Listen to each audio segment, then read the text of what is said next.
Friends, welcome back to our DJ cooking YouTube channel. ನನ್ನ ಹೆಸರು ಜೀವನ್. ನಾವು ಇವತ್ತು ನುಗ್ಗೆಕಾಯಿ ಮಸಾಲ ಗೊಜ್ಜು ಮಾಡೋಣ. ಬನ್ನಿ, ಫಸ್ಟು ಇಂಗ್ರೀಡಿಯೆಂಟ್ಸ್ ನೋಡ್ಕೊಂಬಿಡೋಣ. ಬನ್ನಿ, 4 ನುಗ್ಗೆಕಾಯಿ,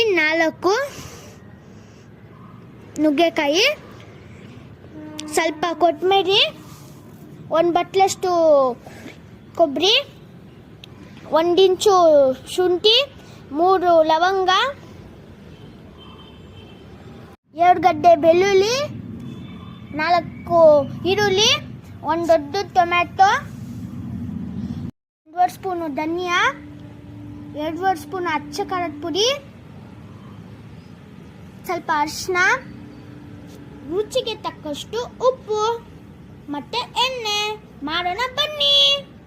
ಫಸ್ಟ್ ಈಗ ಗ್ಯಾಸ್ ಸ್ಟವ್ ಅಂಟಿಸಿದ್ದೀನಿ. ನಾನು ನಮ್ಮ ಚಿಕ್ಕಮ್ಮ ಜೊತೆನೇ ಮಾಡ್ತಾ ಇದ್ದೀನಿ, ನೀವು ಹುಷಾರಾಗಿ ಮಾಡಿ. ಈಗ ನಾನು ಅದ್ರ ಮೇಲೆ ಪಾತ್ರೆ ಇಕ್ಕೋಣ. ಈಗ ಎಣ್ಣೆ 2 ಟೇಬಲ್ ಸ್ಪೂನ್ ಎಣ್ಣೆ ಹಾಕೋಣ.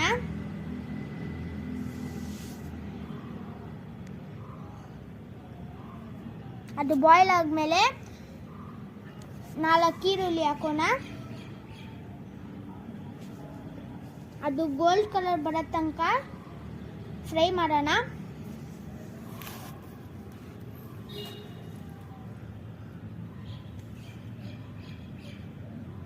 ನೋಡಿ, ಗೋಲ್ಡ್ ಕಲರ್ ಬಂದೈತೆ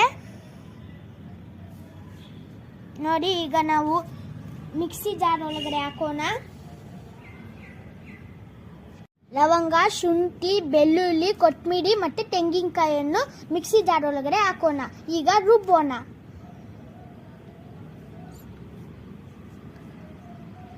ಈಗ ಅದಕ್ಕೆ ಟೊಮ್ಯಾಟೊವನ್ನು ಸೇರಿಸೋಣ.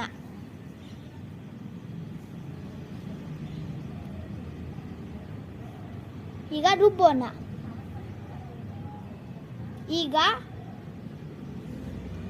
ಗ್ಯಾಸ್ ಸ್ಟವ್ ಅಂಟಿಸಿದ್ದೀನಿ, ಅದ್ರ ಮೇಲೆ ಪಾತ್ರೆ ಇಕ್ಕಿದ್ದೀನಿ. ಈಗ ಎಣ್ಣೆಯನ್ನು ಸೇರಿಸೋಣ. ಜಾಸ್ತಿ ಎಣ್ಣೆ ಹಾಕಿ ಮತ್ತೆ ಈರುಳ್ಳಿಯನ್ನು ಸೇರಿಸೋಣ. ಮತ್ತೆ ಸ್ವಲ್ಪ ಫ್ರೈ ಆಗಲಿ. ಈಗ ಅದು ಗೋಲ್ಡನ್ ಕಲರ್ ಬಂದಮೇಲೆ